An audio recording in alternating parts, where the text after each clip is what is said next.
नमस्कार। आप देख रहे हैं बजट और बाजार, और इस शो में हम जानने की कोशिश कर रहे हैं कि मोदी सरकार 3.0 के पहले बजट से क्या उम्मीदें हैं, बाजार के लिहाज से बजट कैसा रहने वाला है और बाजार में पैसा कमाने का मौका कहाँ है। इसी कड़ी को आगे बढ़ाते हुए आज हमारे साथ बेहद ही खास मेहमान मौजूद हैं। अविनाश गोरखशेखर जी से मौजूद हैं हमारे साथ। अविनाश जी नमस्कार, स्वागत है आपका बिस्तर। हाँ, नमस्कार रजत, बोलिए। सर, बजट से पहले ही बाजार रिकॉर्ड स्तर पे पहुंच गया है और इनफैक्ट पिछले कुछ दिनों से थोड़ा सा अनसर्टेन मूड माहौल हो गया है, लेकिन सरेंडर बिल्कुल नहीं किया मार्केट ने। आपको क्या लग रहा है, बाजार क्या मौजूदा स्तरों पे थोड़ा ओवर एक्सटेंडेड है, किसी करेक्शन की उम्मीद है या फिर यहां से अभी और चल सकता है? देखिए रजत, पहली बात तो एक बात आपको समझना है कि बाजार लिक्विडिटी के दम के ऊपर चल रहा है। अभी सभी को पता है कि एसआईपी का पैसा हर महीना कुछ 20-21 हजार करोड़ आ रहा है। एफआईएस भी अभी इंडिया में पैसा लगा रहे हैं। मेरे ख्याल से जब तक लिक्विडिटी बाजार में आएगी तब तक ऐसा कोई पैनिक सेल ऑफ आएगा नहीं, क्योंकि इंडिया ऐसी इकोनॉमी है जहां पे अभी हाल ही में आईएमएफ ने भी कहा है कि जीडीपी का आंकड़ा थोड़ा सा वो अपग्रेड करेंगे इंडिया के लिए। तो मैक्रो नंबर्स ठीक ठाक है, प्लस अभी जो रिसेंटली आरबीआई ने बड़ा सा डिविडेंड दिया है सरकार को, उसका भी फायदा गवर्नमेंट को इस बजट में मिलेगा। तो हर तरीके के पॉजिटिव न्यूज मिल रहे हैं। तो ऐसा लग तो नहीं रहा है कि कहीं ना कहीं बाजार में कोई पैनिक सेल ऑफ आएगा। हाँ, मुनाफा वसूली जरूर आ सकती है, क्योंकि जैसे आपने कहा कि बहुत छोटे समय में स्टॉक प्राइसेस बहुत जल्दी भाग चुके हैं। और ये मामला जो है वो मेरे ख्याल से इन्वेस्टर्स को बराबर ध्यान में रखना चाहिए, क्योंकि इंडेक्स को तो देख के कुछ हासिल होता नहीं है, लेकिन स्टॉक स्पेसिफिक की बात करें तो जहाँ पे वैल्यूएशंस महंगे हो गए हैं, जैसे कि रेलवे है, डिफेंस है, ग्रीन एनर्जी है, तो यहाँ पे कोई डाउट ही नहीं है कि देखिए अगर अच्छा खबर भी आता है तो थोड़ा सा एक अपटिक आपको बजट के बाद मिलेगा, लेकिन उसके बाद मुनाफा वसूली आएगी। क्योंकि क्लियरली हमने देखा है कि बजट के पहले अगर बाजार चलता नहीं है तो उसके बाद बाजार में स्टॉक प्राइसेस चलते हैं, लेकिन अभी तो मामला ऐसा है कि बजट के पहले ही सब कुछ चला है। और बजट कितना भी अच्छा हो, मेरे ख्याल से देखिए एक बार न्यूज बाहर आने के बाद मार्केट थोड़ा सा एक प्रॉफिट बुकिंग का सिलसिला दिख सकता है। इसमें कोई डाउट नहीं। आपको थोड़ा सा लंबा अवधि के लिए ही प्लान करके निवेश करना है, क्योंकि अभी छोटी अवधि के लिए कोई भी निवेशक अगर मार्केट में एंटर करता है तो उसमें कोई रिस्क रिवॉर्ड ज्यादा बचा नहीं है। और ये लेवल पे जो भी बाइंग हो रही है वो मेरे ख्याल से ज्यादातर मोमेंटम के काउंटर्स में हो रही है। तो अगर मान के चलिए कि आपको अगर अच्छा खासा अपसाइड चाहिए तो कम से कम 6 to 12 months you will have to remain invested. And budget के बाद थोड़ा सा तो मुनाफा वसूली जरूर आएगा। ऐसा लग नहीं रहा है कि बजट के बाद एक वन साइड रैली आएगी। तो कहीं ना कहीं आपको एक बात समझनी है कि थोड़ा सा मुनाफा वसूली के लिए तैयार रहिए। और जहां पे वैल्यूएशंस बहुत महंगे हैं वहां पे तो बजट के पहले भी आप थोड़ा सा लिक्विडेट कर सकते हो, क्योंकि जब बाजार गिरेगा तभी आपके पास थोड़ा सा कैपिटल होना चाहिए उसको वापस मार्केट में डिप्लॉय करने। लेकिन सर, एफआईएस ने तो बहुत बढ़ चढ़ के खरीदारी की है। अभी मैं जो लेटेस्ट आंकड़े पढ़ रहा था उसमें है ये कि भारतीय शेयर बाजार में यूएस और जापान बेस्ड जो फंड्स हैं उनका कंबाइंड वेट अगर देखो तो उसकी 5 साल की औसत थी 41.4%। ये वेटेज जून 2024 में बढ़कर हो गई है 45.1%। यानी कि जापानीज फंड ने और यूएस फंड ने इंडियन मार्केट्स में पैसा डाला है, और ज्यादातर तो यूएस फंड्स ने इंडिया में पैसा डाला है। तो एफआईएस क्या सोचकर पैसा डाल रहे हैं रिकॉर्ड स्तरों पर? देखिए पहली बात तो आप जापान मार्केट को देखोगे तो करीबन 25-30 साल से मार्केट वहां पे अंडर परफॉर्म कर रहा है। अगर यूएस मार्केट की बात करें तो अभी ऐसे रिपोर्ट सुनने में आ रहे हैं कि डॉलर वीक हो जाएगा। तो ये दोनों बातें बहुत इंपॉर्टेंट है, क्योंकि देखिए वहां पे एब्सोल्यूट रिटर्न्स अगर आप जापानीज मार्केट में जाएंगे तो मुश्किल से 5-6% भी साल के निकलते नहीं। और अगर यूएस मार्केट की बात करें तो यूएस मार्केट में भी अगर डॉलर वीक होता है तो डॉलर रिटर्न्स में तो उनके लिए कम रिटर्न्स है। तो डेफिनेटली एक बड़ा जो रीजन है इंडियन मार्केट में पैसा लगाने के लिए वो ये है कि देखिए इंडियन इकोनॉमी अब ऐसे स्टेज पे है जहाँ पे कम से कम मेरे हिसाब से साल में 20-25% रिटर्न्स भी मिल सकते हैं। तो ये एक आर्बिट्राज अपॉर्चुनिटी है उनके लिए। पैसा तो वहीं पे जाता है जहाँ पे कमाने की पोटेंशियल ज्यादा होती है। और इंडिया में मैन्युफैक्चरिंग सेक्टर देखिए, सर्विसेज सेक्टर देखिए, एग्रीकल्चर देखिए, सारे सेक्टर्स में अच्छा ग्रोथ दिख रहा है। इकोनॉमी वेल मैनेज्ड है। और प्लस अभी जो नई सरकार आई है, बजट आने के बाद एक बार सारे जो ग्लोबल इन्वेस्टर्स हैं वो भी देखेंगे कि गवर्नमेंट का नजरिया क्या है फिस्कल डेफिसिट के ऊपर, इंफ्रास्ट्रक्चर के ऊपर, कॉर्पोरेट कैपेक्स के ऊपर। क्योंकि ये जब बजट आएगा इससे एक बात तो संकेत क्लियरली मिलेगा कि गवर्नमेंट की सोच क्या है। हालांकि देखिए ये बजट में थोड़ा बहुत पॉपुलिस्ट नेचर भी होगा, क्योंकि ये मिली जुली सरकार है। बट ये मेरे ख्याल से ऐसा नहीं होगा कि पूरा पॉपुलस बजट होगा, थोड़ी बहुत इधर उधर की बातें या इधर उधर के स्कीम्स पे डेफिनेटली पॉपुलिस्ट का टैग लगेगा। क्योंकि आंध्र प्रदेश और जो बिहार है वहां पे तो आपको शायद स्पेशल पैकेज भी देखने को मिले। बट ये मेरे ख्याल से एक्सपेक्टेड है, मार्केट ये मान के चल रही है कि ये सब कुछ आने वाला है। बट अगर सही मायने में आप देखो तो बजट देखेगा कि कैपिटल मार्केट रिलेटेड कोई नेगेटिव सरप्राइज ना आए, कॉर्पोरेट कैपेक्स के लिए कोई इंसेंटिव आए, ग्रीन एनर्जी के लिए अनाउंसमेंट आए, इलेक्ट्रिक व्हीकल के लिए कुछ अनाउंस करे, और ब्रॉड इंफ्रास्ट्रक्चर के लिए गवर्नमेंट बहुत पैसा खर्चा करेगी, एग्रीकल्चर के लिए भी फोकस करेगी। क्योंकि देखिए पिछले 1-2 साल से रूरल इंडिया में बहुत खराब सिचुएशन चल रही थी, तो रूरल इंडिया को लेके हो सकता है कोई अच्छा पैकेज गवर्नमेंट अनाउंस करे। तो मौके और अपॉर्चुनिटीज बहुत है, और मेरे ख्याल से इंडिया में ग्रोथ कम से कम अगले 3-4 साल के लिए तो काफी स्ट्रांग लग रहा है। तो उसी कारण से शायद आईएमएफ ने नंबर्स, अभी कल ही मैं देख रहा था कि नंबर्स थोड़े से अपग्रेड किए हैं। तो ये एक बात की पुष्टि है कि इंडिया अभी ग्लोबल मैप पे काफी वेल पोजिशन्ड है। तो इसी कारण से पैसा आएगा, पैसा बहुत आएगा मेरे ख्याल से। जो पिछले 2 साल में नहीं आया था वो शायद आपको अगले 1-2 साल में भरपूर बड़ी मात्रा में देखने को मिलेगा। तो डेफिनेटली ये भी एक अच्छा कारण है बाजार को ना गिरने के लिए। क्योंकि देखिए पैसा आता है तो लिक्विडिटी तो वही शेयर्स में जाएगी जहां पे इनका नजर होती है, और गिन चुन के शेयर में ही ये लोग पैसा लगाते हैं। तो आई थिंक इसके लिए जो निवेशक ये सोचते हैं कि मुझे बहुत ही सस्ते वैल्यूएशन पे शेयर चाहिए, वो शायद पॉसिबल नहीं है। आपको अभी यहाँ का करंट ट्रेंड देख के ही काम करना पड़ेगा। अच्छा, लेकिन आपने से बहुत सारी बातें कर दी, एक सहयोगी दलों की बात छेड़ दी आपने कि बिहार और आंध्र प्रदेश को हो सकता है कि स्पेशल पैकेज का अनाउंसमेंट हो जाए इस बजट में, क्योंकि सहयोगी दलों को भी खुश करना बहुत ज्यादा जरूरी है। लेकिन अगर ये बजट पॉपुलिस्ट बजट हो गया, तो ये जो फिस्कल डेफिसिट का नंबर है इसको कैसे कंट्रोल करेगी सरकार? ये देखिए जो भी आरबीआई का डिविडेंड मिला है, मेरे ख्याल से गवर्नमेंट क्लियरली, ऐसा मुझे लगता है कि वो सोशल प्रोग्राम पे या पॉपुलर स्कीम्स पे खर्चा कर सकते हैं। क्योंकि उनके पास उतना लिवरेज है। देखिए पहले तो अनुमान था कि ये जो पैसा आरबीआई का डिविडेंड जो आया है वो शायद गवर्नमेंट कैपेक्स में लगाएगी, प्रोडक्टिव चीजों में लगाएगी। लेकिन अभी अगर अभी मिली जुली सरकार है तो उनके लिए थोड़ा सा बफर तो मिला है। तो ये बफर वो पॉपुलर स्कीम पे यूज करेगी। और फिस्कल डेफिसिट में मुझे नहीं लगता है कि मार्केट को चिंता है। देखिए मार्केट को ग्रोथ चाहिए। पिछले 1-2 साल में गवर्नमेंट ने फिस्कल डेफिसिट का आंकड़ा पीछे छोड़ा था और ग्रोथ के ऊपर फोकस किया था। मुझे लगता है कि यही स्ट्रेटेजी गवर्नमेंट फॉलो करेगी। क्योंकि देखिए अगर आप प्योरली मैथमेटिकल तरीके से वो फिस्कल डेफिसिट का आंकड़ा देख के ही सब कुछ डिसाइड करोगे तो मामला सही नहीं होगा। तो फिस्कल डेफिसिट हो सकता है कि अभी मेंटेन हो, आने वाले साल में 1-2 साल और थोड़ा सा फिस्कल डेफिसिट एलिवेटेड रहे। लेकिन इससे मुझे नहीं लगता है कि बाजार में कोई नेगेटिव परसेप्शन आएगा। हाँ हो सकता है कि आपको इस बार शायद फिस्कल डेफिसिट का आंकड़ा भी मैनेज हो, आने वाले 1-2 साल में और भी अच्छी बातें फाइनेंस मिनिस्टर बताए। बट ओवरऑल मुझे लगता है कि ग्रोथ को लेके जो भी अनाउंसमेंट आएगी वो मेरे ख्याल से मार्केट्स उत्साह से देख रही है। क्योंकि इसी से मेरे ख्याल से मार्केट्स खुश होगा। और वैसे 7-8% की ग्रोथ अगर आप दिखा रहे हो साल दर साल, तो जो रिफॉर्म्स ऑलरेडी आप करते चले जा रहे हो, अगर वो ही करते चले जाओ, थोड़ा सा टिंकरिंग कर दो बजट में, तो वो वाला बजट क्या बाजार को पसंद आ जाएगा? नहीं बिल्कुल, देखिए मार्केट को कोई नया चीज नहीं चाहिए। मार्केट को जो चीज चल रही है उसी को अगर आप अच्छी तरह से कंटिन्यू करते हो तो मार्केट को और खुशी होगी। देखिए नया चीज आप डालोगे तो मार्केट को थोड़ा सा उसमें अच्छा नहीं लगेगा, थोड़ा सा अनकंफर्टेबलनेस होगा। हाँ अभी नेगेटिव सरप्राइज आ सकता है कि अभी ऑलरेडी फाइनेंस मिनिस्टर ने कहा है कि डेरिवेटिव्स पे कुछ ना कुछ टैक्स बढ़ेगा। हो सकता है अगर कोई नया टैक्स आता है रजत, तो देखिए ट्रेडर्स को भी थोड़ा सा शॉर्ट टर्म में झटका लग सकता है। बट देन ये रेगुलर बात है मेरे ख्याल से। देखिए अल्टीमेटली जब एसटीटीटी भी अनाउंस हो गया था तभी शुरू शुरू में तो ये नेगेटिव था, लेकिन बाद में लोगों ने एक्सेप्ट कर लिया। तो मुझे लगता है कि देखिए डेरिवेटिव के लिए तो वैसे भी रेगुलेटर ने बहुत सारी चीजें प्लान की है कि जो डेरिवेटिव का लॉट साइज है वो बढ़ा दे, रिटेल को इसमें ना अलाउ करे। लेकिन ट्रेडिंग एपिटाइट इतना बड़ा है बाजार में कि सर ये सब करने के बावजूद मुझे नहीं लगता है कि वॉल्यूम्स में कोई कटौती हो।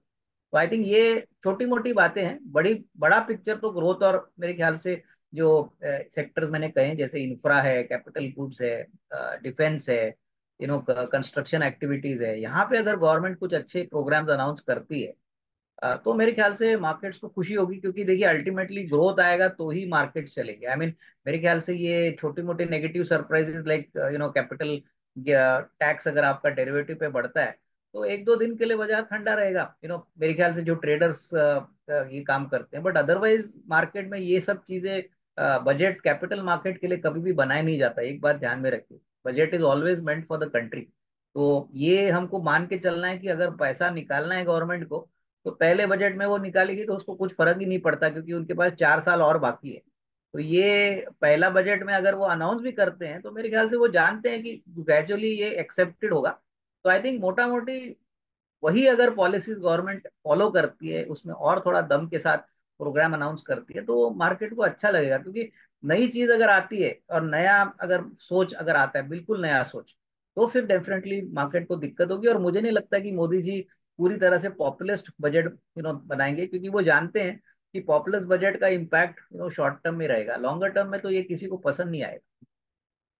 अच्छा, लेकिन ये जो आप बोल रहे डेरिवेटिव मार्केट पे अगर किसी टैक्स की घोषणा होगी, सर क्यों लगाएगी सरकार टैक्स डेरिवेटिव मार्केट पे? कोई और विकल्प जो अभी बोल रहे थे, लॉट साइजेस बढ़ा दो, या फिर जो वीकली एक्सपायरी हर दिन होने लग गई है, हर दिन खेलो इंडिया खेलो हो रहा है, हर दिन एक्सपायरी कट रही है किसी ना किसी इंस्ट्रूमेंट की, उस पे कहीं ना कहीं उसको बदल दो, उस मॉडल को।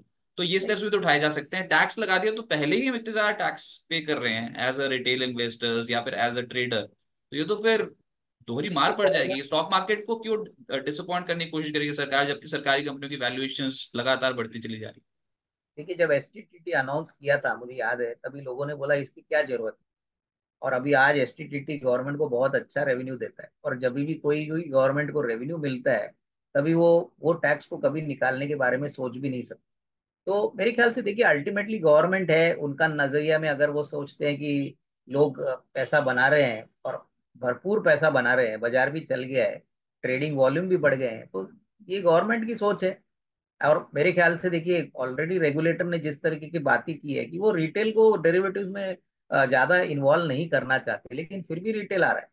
आप रिटेल वॉल्यूम अगर देखोगे, तो 10 लाख के नीचे वाले जो लोग हैं, वो करीबन 80-90% वॉल्यूम को अकाउंट करते हैं। तो मेरे ख्याल से शायद ये एक रीजन होगा कि आपको थोड़ा सा इंसेंटिवाइज करे। देखिए, बड़े ऑप्शन प्लेयर या बड़े डेरिवेटिव प्लेयर को इसका इसका कोई फर्क नहीं पड़ता, लेकिन जो छोटे ट्रेडर है, उनके लिए डेफिनेटली कॉस्ट ऑफ ट्रांजैक्शन तो बढ़ सकता है। तो ये कारण हो सकता है। बट सबसे बड़ी बात, गवर्नमेंट ये सोच के बैठी होगी कि शायद हमको यहाँ से भी अच्छा रेवेन्यू मिले। और अल्टीमेटली कैपिटल मार्केट्स में देखिए, अगर इतना सारा पैसा लोग बना रहे हैं, अभी इंडेक्स 16-17 हजार से अभी ऑलमोस्ट 25 हजार हो चुका है, तो गवर्नमेंट अपना शेयर तो जरूर लेगी। आई मीन, इसमें कोई डाउट नहीं कि देखिए, अल्टीमेटली गवर्नमेंट भी खर्चे चलाते हैं। और कैपिटल मार्केट में अल्टीमेटली जितना ट्रांजैक्शन कॉस्ट में देता हूँ, अगर मैं फिर भी उसके ऊपर कमाता हूँ, तो ट्रेडर तो वापस आएगा। ट्रेडर में ऐसा कोई ट्रेंड तो दिखता नहीं है कि ये टैक्स आने के बाद ट्रेडिंग लोग बंद करेंगे। ये तो चलता रहेगा। तो मेरे ख्याल से आपने सही कहा, कैपिटल मार्केट्स को ऐसा नहीं करना चाहिए, बट फाइनली गवर्नमेंट की सोच है। और अगर गवर्नमेंट सोचती है, तो मेरे ख्याल से वो हमको सभी को फिर एक्सेप्ट करना पड़ेगा। वैसे मैं इतने समय से मार्केट कवर कर रहा हूँ, तो मैं भी ना हमेशा यही देखता हूँ कि अलग अलग इंडस्ट्रीज की अलग अलग मांगे होती है वित्त मंत्री से। ये जो ब्रोकिंग इंडस्ट्री और स्टॉक एटीबीडीज की जो मांगे होती है ना, उसमें यही होता है, भैया कुछ मत करना प्लीज इस बजट में। बस यही एक मांग होती है कि जो चल रहा है उसको वैसे ही चलने दो। तो कोई मेजर कोई नई चीज मत ले आना, किसी तरीके का टैक्स। अच्छा, ये तो हुई स्टॉक मार्केट की बात। देखते हैं कि यहाँ पर किसी तरीके का टैक्स आता है कि नहीं। लेकिन वो एक इशू है जो रेगुलेटर ने भी बोल रखा है कि स्पेकुलेटिव एक्टिविटी बहुत तेज है, और हमने मिनिस्ट्री से भी सुन रखा है कि स्पेकुलेटिव एक्टिविटी बहुत ज्यादा हो गई इंडियन मार्केट में। तो उसको उसको रोकने के लिए किसी न किसी तरीके के तो कदम उठाए जा सकते हैं। पर मैन्युफैक्चरिंग को बढ़ावा देना भी सरकार का बहुत ज्यादा जरूर है। कैपेक्स 11.11 लाख करोड़ रुपीज का अनाउंस किया गया था अंतरिम बजट में। तो अभी क्या ये पीएलआई स्कीम्स के दायरे में कुछ नए सेक्टर्स शामिल किए जा सकते हैं इस बजट में? हाँ, कर सकते हैं। देखिए, सेक्टर्स तो वैसे भी काफी सेक्टर्स पीएलआई में अनाउंस किए गए हैं। लेकिन देखिए, जो इंडस्ट्री का आदमी है, वो यही कहता है कि आपने स्कीम अनाउंस कर दी, लेकिन जो एग्जीक्यूशन होता है, जो पीरियड होता है अप्रूवल से एक्चुअली प्रोजेक्ट का काम होना, तब उसमें अभी भी थोड़ी दिक्कतें हो रही है। तो मेरे ख्याल से गवर्नमेंट को कोशिश करनी चाहिए कि पीएलआई स्कीम जो भी अनाउंस किए गए हैं, उसमें जो टाइम पीरियड है वो कम से कम हो, ताकि जो निवेशक है, जो पैसा लगाने वाला जो प्रमोटर है, उसको भी लगे कि काम गवर्नमेंट बहुत जल्दी चाहती है। काफी ऐसे स्टेट्स है रजत, जैसे कि गुजरात स्टेट है, वहां पे तो प्रोजेक्ट्स कमीशन करने के लिए गवर्नमेंट में भी बहुत तेजी से करने का एक जज्बा होता है। आप दूसरे स्टेट्स में देखिए, तो गुजरात जब भी कोई नया प्रोजेक्ट लेता है या प्रमोटर से बात करते हैं, तब वो ऐसे ही बैठते नहीं है। तो ये हमने हमारे एक्सपीरियंस से देखा है कि प्रोमोटर्स ने कहा है कि गुजरात गवर्नमेंट आपको क्लियरली एक स्पीड के तरीके से काम कराती है। तो ये पूरे इंडिया में अगर होता है, क्योंकि देखिए सिर्फ गुजरात को हम प्रमोट नहीं कर सकते, आपके दूसरे स्टेट्स में भी ग्रोथ पोटेंशियल काफी है। तो जैसे कि यूपी में हम देख रहे हैं, गुजरात में देख रहे हैं, तो ये जो सिलसिला है, ये मेरे ख्याल से अगर गवर्नमेंट थोड़ा सा इसमें काम करे तो मेरे ख्याल say that will be more better. क्योंकि देखिए नंबर्स ज्यादा इंडस्ट्रीज इंट्रोड्यूस करके मेरे ख्याल से मार्केट थोड़ा सा उत्साहित जरूर होगा, लेकिन जो इम्प्लीमेंटेशन का टाइम है वो सबसे इंपॉर्टेंट है। क्योंकि पीएलआई में कम से कम 2-3 साल लगते हैं, जो मेरे ख्याल से काफी लंबा होता है, और निवेश और इन्वेस्टमेंट भी काफी बड़ा होता है। तो ये इंपॉर्टेंट पॉइंट रहेगा अगर गवर्नमेंट इस बजट में कुछ ना कुछ अनाउंस करे कि कोई ऐसा मेथड एडॉप्ट करे कि जिससे इम्प्लीमेंटेशन एक बराबर टाइम पीरियड में खत्म हो। ये तो पी की बात, लेकिन इसी में जो कैपेक्स की मैंने बात की थी, जो 11.11 लाख करोड़ रुपीस है, ये जो रफ्तार है कैपेक्स की लगातार बढ़ती हुई, कि सरकार हमेशा फोर्स के साथ कैपेक्स अनाउंस करती है कि हाँ भैया ग्रोथ तो रखेंगे, कैपेक्स को तो करना ही करना है, ये क्या ये रफ्तार अब घट सकती है? क्या सरकार आने वाले समय में कैपेक्स के ऊपर खर्च कम कर सकती है क्या? नहीं, मुझे लगता नहीं है। देखिए पहली बात तो क्या है कि अभी भी प्राइवेट कैपेक्स इतना जोर से बढ़ा नहीं है, और गवर्नमेंट ने ही इनिशिएटिव लिया है। तो मुझे नहीं लगता है कि इसमें कोई कटाई आएगी। हाँ, इंक्रीमेंटल ग्रोथ शायद थोड़ा सा कम हो, बट एक बात तो क्लियर है कि गवर्नमेंट चाहती है कि बहुत सारे सेक्टर्स है, जैसे पोर्ट्स है, लॉजिस्टिक है, इंफ्रा है, रोड्स है, यहाँ पे तो गवर्नमेंट ही पैसा लगाएगी। और मुझे लगता है कि देखिए यहाँ पे ऑफकोर्स प्राइवेट पार्टिसिपेशन बढ़ रहा है, बट कहीं ना कहीं मेरे ख्याल से गवर्नमेंट चाहती है कि जीडीपी ग्रोथ अगर बढ़ाना है तो आपको इंफ्रास्ट्रक्चर पे ही ज्यादा पैसा खर्चा करना पड़ेगा। और उसके लिए अगर जरूरत पड़ेगी तो फंडिंग की भी मेरे ख्याल से अभी कोई प्रॉब्लम नहीं है, क्योंकि हमारे काफी ऐसे प्रोजेक्ट्स हैं जहाँ पे वर्ल्ड बैंक फंड करती है, फॉरेन एजेंसीज है, प्राइवेट सेक्टर भी इंटरेस्टेड है। तो इंफ्रास्ट्रक्चर पे मुझे नहीं लगता कि 11 लाख के जगह पे कोई नेगेटिव सरप्राइज आएगा कि इस साल कम गवर्नमेंट प्लान कर रही है। 11 लाख का तो बेस ही आप पकड़ लीजिए, उसके ऊपर ही कुछ आएगा। और अगर मान के चलिए कि अगर नेगेटिव सरप्राइज आता है तो मार्केट को ये डेफिनेटली पसंद नहीं आएगा, क्योंकि देखिए गवर्नमेंट का जो फोकस है वो इतना जल्दी अगर वो कम करेंगे उनका इन्वेस्टमेंट इंफ्रास्ट्रक्चर पे, तो मार्केट को थोड़ा सा अलग सोच मिलेगी। तो ऐसा लग तो नहीं रहा होगा, बट अगर होगा तो मार्केट्स को डेफिनेटली नेगेटिव सरप्राइज। सर आम आदमियों के लिए भी कुछ होगा क्या?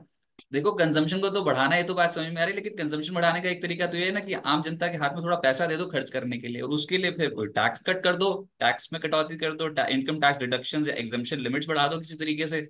ऐसा कुछ हो सकता है कि वित्त मंत्री इस बार आम आदमी के बारे में भी सोचेंगी? देखिए मेरे ख्याल से इस बजट में हो सकता है इनडायरेक्ट टैक्सेस को लेके, जीएसटी के नंबर्स परसेंटेज को लेके शायद थोड़ा बहुत कटौती आए। लेकिन डायरेक्ट टैक्सेस जो आप बोल रहे हैं कि भाई इनकम टैक्स की कटौती, स्टैंडर्ड डिडक्शन की कटौती, इसमें मुझे नहीं लगता है गवर्नमेंट कुछ करेगी। जैसे मैंने कहा, देखिए ये पहला बजट है, पहले बजट में सरकार क्यों करेगी? सरकार के पास 4 साल है, अगर ये सब कुछ करना है तो वो एक साल इलेक्शन के पहले वाले बजट में करेगी, क्योंकि वो जानती है कि अभी करने से उसका इमीडिएट इम्पैक्ट तो उनको मिलेगा नहीं। हालांकि एक बात तो क्लियर है रजत, की मिडिल क्लास और जो रूरल रिलेटेड जो लोग हैं वो थोड़े से नाराज है। मार्केट में ऐसे भी रिपोर्ट आ रहे हैं कि लोगों को थोड़ा सा खराब लग रहा है, मिडिल क्लास को खराब लग रहा है कि उनके हाथ में कुछ भी नहीं आया, महंगाई तो बढ़ी रही है। तो हो सकता है कि थोड़ा बहुत जो इनडायरेक्ट टैक्सेस है, यानी एफएमसीजी है, उसके बाद कंजम्पशन रिलेटेड जो भी सर्विसेज है, होटल्स है, वहां पे हो सकता है कि थोड़ी बहुत टिंकरिंग वो टैक्सेस में करे, जिससे लोगों के हाथ में थोड़ा पैसा भी बचे, उनके खर्चे भी कम हो। लेकिन ज्यादा एक्सपेक्टेशन रखना कि इस पॉइंट पे गवर्नमेंट अपना हमारे हाथों में बहुत सारा पैसा देगी, ये जरा डिफिकल्ट है। क्योंकि देखिए फाइनली कोalition सरकार है, कोalition सरकार के पार्टनर्स की डिमांड भी होगी, प्लस ग्रोथ के लिए भी पैसा लगेगा। तो कहीं ना कहीं थोड़ा सा इनडायरेक्ट टैक्सेशन में आपको फर्क पड़ेगा। हो सकता है कि जीएसटी में थोड़ा सा लोअर साइड पे आपको जो कंजम्पशन रिलेटेड प्रोडक्ट्स और सर्विसेज है वहां पे कटौती देखने को मिलेगी। बट ज्यादा से ज्यादा मेरे को लगता है हाउसिंग फाइनेंस है या हाउसिंग के ऊपर जो लोन्स है वहां पे थोड़ी बहुत रियायत आपको दी जाएगी, जो ज्यादातर मिडिल क्लास लेती है। तो ये सब कुछ पॉसिबल लग रहा है, but finally income tax deduction और मेरे ख्याल से टैक्स के कटौती, ये अभी करना जरा मुश्किल लग रहा है। और मेरे ख्याल से इसमें कोई गवर्नमेंट को कोई बड़ा इंसेंटिव भी नहीं मिलेगा। देखिए अभी मुश्किल से 6, 6.5, 7 करोड़ टैक्स पेयर है। गवर्नमेंट चाहेगी कि कम से कम इसका नंबर तो बढ़े, 140 करोड़ की आबादी में हम अभी भी 6-7 करोड़ पे ही अटके। तो इससे कोई ज्यादा रेवेन्यू भी गवर्नमेंट को मिलता नहीं है। तो मेरे ख्याल से लग तो नहीं रहा है कोई स्टैंडर्ड डिडक्शन या इनकम टैक्स के रेट्स कटौती होंगी, अगर आते हैं तो बहुत बढ़िया, लेकिन इनडायरेक्ट टैक्सेशन में पॉसिबिलिटी जरूर है। तो सर मार्केट पे ही आते हैं, और जो सबसे तेज चला मार्केट पे उससे भी बात करते हैं, सरकारी ठप्पों वाली कंपनियां। ये सरकारी ठप्पे वाली कंपनियां जिस तरीके से भागी हैं, PSU stocks, government own stocks, अब निवेशकों को बहुत अच्छा मुनाफा हो गया है और टेंशन बढ़ गई है कि भाई इस मुनाफे को संभालें कैसे, क्या बुक कर लें या फिर ये और चलेंगे। ऐसा मन किया था बहुत लोगों के, इलेक्शन के टाइम पे बुक कर लो, इलेक्शन के बाद चलेंगे, लेकिन इलेक्शन के बाद चले क्या नहीं, बहुत ही स्पीड से भागे हैं। शिप बिल्डिंग कंपनियां और भी बहुत सारे स्टॉक्स, रेलवे कंपनियों को दौड़ता देखा, रिकॉर्ड हाइस पे पहुंच चुके हैं स्टॉक्स। क्या करना चाहिए सर रेलवेज में, डिफेंस में, इन स्टॉक्स पे क्या करना चाहिए? देखिए, अगर मुनाफा काफी अच्छा बना है तो एक सिंपल फंडा है बाजार में कि कम से कम अपना कैपिटल निकालो, अपने खर्चे निकालो और अपने बाकी के शेयर्स फ्री कर दो, तो पैसा तो जरूर थोड़ा सा बुक आपको करना है। क्योंकि देखिए, रेलवे की बात करें, डिफेंस की बात करें, आपने शिप बिल्डिंग की बात की है, तो मजगांव डॉक जो पब्लिक इशू के भाव पे आया है और आज जो भाव हम देख रहे हैं उसमें तो काफी बड़ा पैसा लोगों ने बनाया। और ये सारी कंपनी से रिलेवेंट है, अगर आप हिंदुस्तान एरोनॉटिक्स देखिए, भारत डायनामिक देखिए, टिपिकली गार्डन शिपयार्ड देखे, तो सारी कंपनीज ने बहुत पैसा बना के दिया है। आरवीएनएल जो मुझे याद है 19 रुपए में आया था, वो शेयर अभी 600 रुपया हो गया है। तो क्या है कि देखिए, ऊपर के लेवल में जो इन्वेस्टर अभी खरीद रहे हैं ना, वो थोड़े से कॉशियस होना चाहिए, क्योंकि देखिए ऊपर के लेवल पे जब भी कोई भी निवेशक एंट्री करता है तब मार्जिन ऑफ सेफ्टी बिल्कुल कम होती है। और मान के चलिए कि अगर कोई सेल ऑफ आ गया ना, तो इन लोगों के लिए सबसे ज्यादा खतरा है। तो मेरे ख्याल से जो पहले के निवेशक है उनको थोड़ा सा पैसा बुक करना चाहिए, थोड़ा सा इंतजार करिए, क्योंकि देखिए बाजार में मौके आपको जरूर मिलेंगे, लेकिन अगर आप ये सोच के काम करोगे कि ये शेयर कभी गिरेंगे ही नहीं, इसमें कभी मंदी आएगी नहीं, ऐसा होगा नहीं। और ये अभी ट्रेंड है कि बहुत लोग कहते हैं कि पब्लिक सेक्टर बैंक्स में अभी मौका नहीं है, लेकिन वहां पे अभी भी अपॉर्चुनिटी है। आपके चैनल पे मैंने बहुत बार कहा है कि देखिए, ये एक ऐसा स्पेस है जहाँ पे आपको पैसा लगाना चाहिए, क्योंकि बड़ी बैंक जैसे एसबीआई हो गया, bank of Baroda, Canara bank, अभी 2 दिन पहले बैंक ऑफ महाराष्ट्र ने नंबर्स बहुत बढ़िया दिखाए थे, तो ये भी एक अच्छा विकल्प है। कहीं ना कहीं पैसा शिफ्ट होना बहुत जरूरी है, और अगर आप रेलवे, डिफेंस और शिप बिल्डिंग जैसे सेक्टर से थोड़ा सा पैसा यहाँ पे लगाओगे, तो रिस्क रिवॉर्ड तो डेफिनेटली आपके फेवर में होगा। तो आई वुड सजेस्ट दैट थोड़ा सा तो प्रॉफिट बुक करना चाहिए, इसमें कोई डाउट नहीं कि देखिए इस लेवल पे अगर कोई आपको बोले कि नहीं और 50-100% बढ़ेगा, ये थोड़ा सा डिफिकल्ट लगता है, क्योंकि ऑलरेडी 10 गुना 20 गुना एप्रिसिएशन ऑलरेडी हो चुका और सर अभी जो बाजार के पास ट्रिगर है ना, वो है दो, एक है बजट, उसके बाद फिर ये जो अर्निंग्स चल रही है वो। तो इन दोनों ही ट्रिगर्स को, बजट और अर्निंग्स को ध्यान में रखते हुए आपकी बेस्ट थीम्स कौन सी है, कौन से सेक्टर्स आउट परफॉर्म कर सकते हैं? है। देखिए, पहली बात तो जो डोमेस्टिक वाली कंपनियां हैं उसी के ऊपर हमको लगता है फोकस करना चाहिए। हम अभी भी आईटी मेटल पे ज्यादा फोकस्ड नहीं है, क्योंकि हमको लगता है कि देखिए आईटी में भी हालांकि टीसीएस ने नंबर्स अच्छे दिखाए, लेकिन अभी भी ऐसा कोई ग्रोथ का तगड़ा नंबर आया नहीं। तो आईटी में मुझे नहीं लगता कि ग्रोथ अभी भी कम से कम 1-2 क्वार्टर आएगा। मेटल के लिए भी हमको लगता है प्योरली मोमेंटम चाल है। जो सेक्टर अच्छे चलेंगे वो सीमेंट है, देखिए सीमेंट में अच्छी तेजी दिख रही है। प्लस उसके बाद आप ऑटो कंपोनेंट्स देखिए, ऑटो कंपोनेंट्स में मुझे लगता है कि शायद इस बजट में भी अच्छे अनाउंसमेंट आ सकते हैं, both electric vehicle as well as GST का जो रेट है टू व्हीलर पे, वो अगर थोड़ा बहुत कम ज्यादा होता है तो उसके लिए भी एक अच्छा पोटेंशियल रहेगा। तो टू व्हीलर और पैसेंजर कार्स ऑटो में मुझे लगता है सेगमेंट बहुत अच्छी करेंगी। उसके बाद जो गवर्नमेंट के जो अच्छे वाले प्रोजेक्ट्स है, जैसे कि हाउसिंग फाइनेंस वाली कंपनियां हैं, उसके बाद पानी से रिलेटेड वाटर थीम, यानी जो कंपनियां वाटर पाइप सप्लाई करती है या एग्री सेक्टर में काम करती हैं, जैसे एग्रोकेमिकल हो गया, फर्टिलाइजर हो गया, वहां पे फोकस करिए। तो मेरे ख्याल से ये 3-4 थीम्स है जहाँ पे आपको पैसा लगाना चाहिए, और मुझे लगता है जो अच्छी चलेंगी।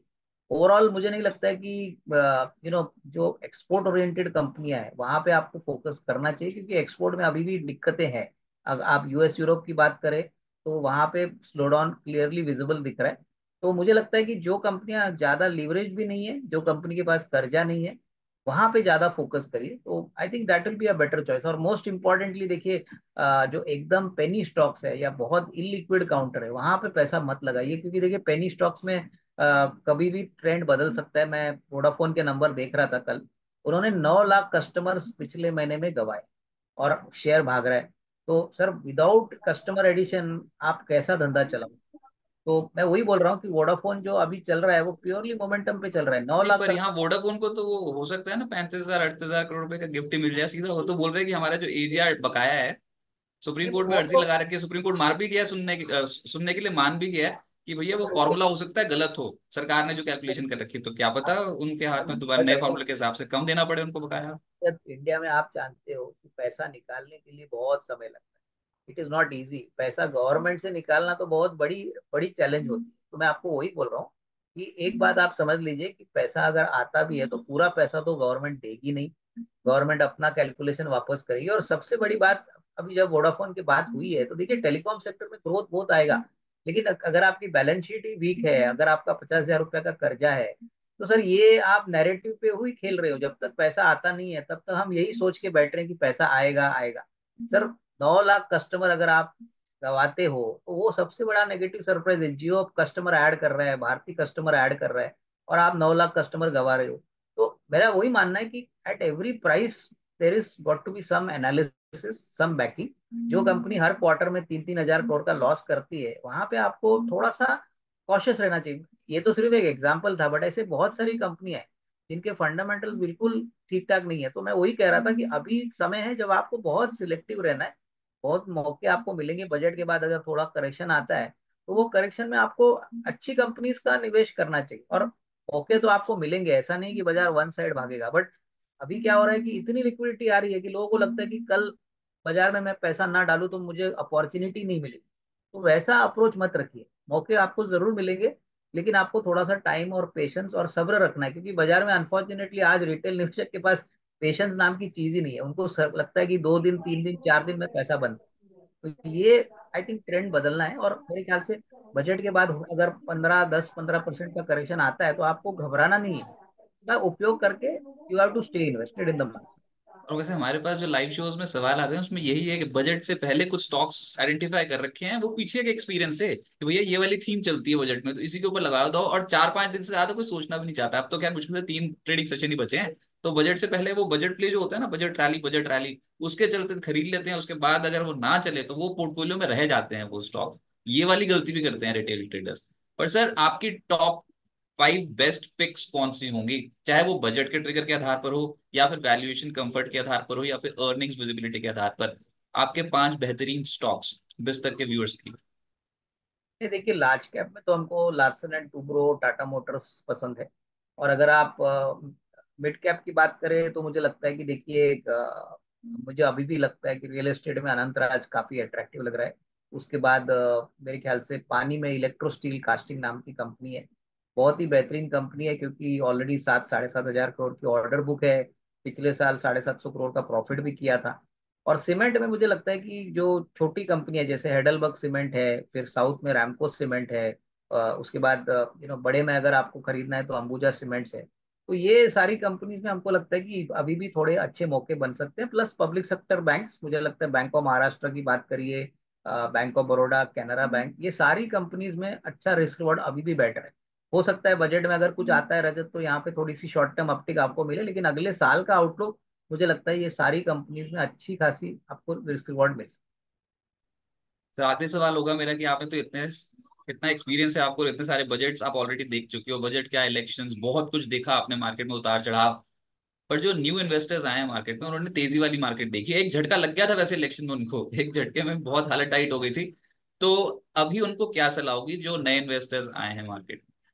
देखिए पहली बात तो मैंने जैसे आपके प्रोग्राम पे अभी कहा कि उन्होंने सिर्फ तेजी देखी है, उन्होंने मंदी देखी नहीं है। मैं बाजार में 32 ईयर से हूँ, 92 में मैंने शुरुआत की थी। तो मैंने हर्षद मेहता भी देखा है, केतन पारिक देखा है, 2008 भी देखा है।